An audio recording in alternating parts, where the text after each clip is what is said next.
প্ৰথম কথাটো হ'ল যে অসমীয়া থলগিৰি খিলঞ্জীয়া মানুহৰ সংকট নামি আহিছে, এই কথাটো স্পষ্ট। সেইকাৰণে যোৱাকালি অসমীয়া মুৰ্দাবাদ দিবলৈ সাহস কৰিছে। ক'ত সাহস পালে, কেনেকৈ সাহস পালে?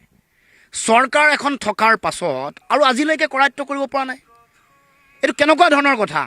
আৰু এগৰাকী মানুহক গুৱাহাটী মহানগৰত দিনতে বগৰাই আক্ৰমণ কৰা হৈছে, অত্যাচাৰ মাৰপিট কৰা হৈছে।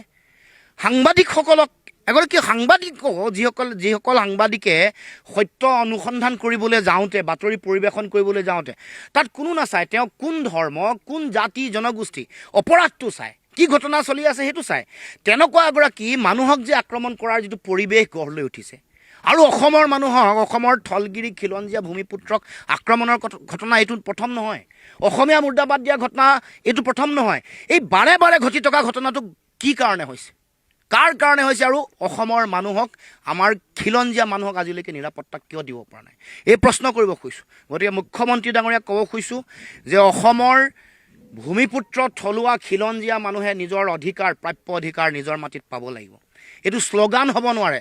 জাতি মাটি ভেটি ৰক্ষা কৰাটো কেৱল মাত্ৰ বিশাল জনসভাত মুখ্যমন্ত্ৰী আৰু ৰাজনৈতিক নেতাৰ ডাঙৰ ভাষণ হ'ব নোৱাৰে। প্ৰকৃত অধিকাৰ আমি পাব লাগিব। অসমৰ মাটিত আমি আমাৰ নিৰাপত্তা আৰু সুৰক্ষা সুনিশ্চিত কৰিবৰ কাৰণে চৰকাৰে ব্যৱস্থা গ্ৰহণ কৰিব লাগিব। এইটো মৌলিক দায়িত্ব। কাৰণ আমি অনাদি অনন্ত কালৰ পৰা এইখন অসমত আছোঁ। এয়া মাটি ভেটি, আমাৰ এইখন মাটি ভেটিত আমি আমাৰ নিজৰ জীৱন জীৱিকা আমি বৰ্তাই আছোঁ। আমি কাকো কেতিয়াও অন্যায় আৰু অনিষ্ট কৰিবলৈ যোৱা নাই। গতিকে আমি আমাৰ অধিকাৰ পাব লাগিব, আৰু আমি আমাৰ নিৰাপত্তাটো সুনিশ্চিত কৰাৰ চৰকাৰৰ দায়িত্ব আছে। গতিকে আমি আহ্বান জনাইছোঁ, আৰু জনগণকো আহ্বান জনাইছোঁ, সজাগ সচেতন হৈ থাকিব লাগিব।